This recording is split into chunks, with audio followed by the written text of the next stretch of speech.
Tuberkulosis masih menjadi penyakit menular yang paling mematikan di Indonesia. Setiap tahun penyakit ini menginfeksi lebih dari 1 juta orang dan menyebabkan ratusan ribu kematian.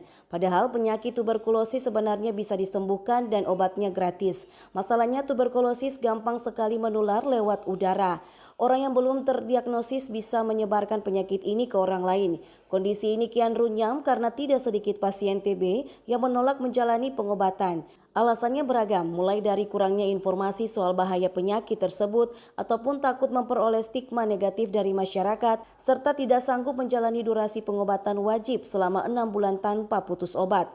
Kepala Dinas Kesehatan Kota Ambon, Dr. John Stefanus Norimarna menjelaskan, salah satu tantangan terbesar pemerintah Kota Ambon dalam menanggulangi TBC bukan hanya pengobatan, tetapi menghilangkan stigma sosial yang masih melekat di masyarakat. Untuk penanganan kasus TBC ini kemarin kita sudah mengadakan kegiatan bersama dengan negeri desa kelurahan untuk dibentuk ada yang namanya Desa Siaga TB.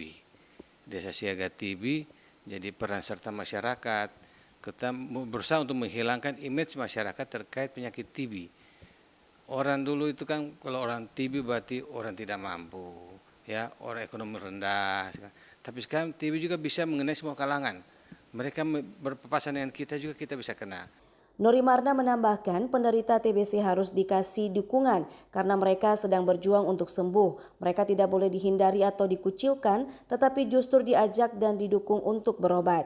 Saat ini Dinas Kesehatan bekerja sama dengan desa, negeri, dan kelurahan dalam rangka menekan tingginya angka penderita TB di Kota Ambon. Salah satu upaya yang dilakukan dengan mendatangi pasien untuk diajak berobat maupun melakukan terapi pengobatan selama 6 bulan.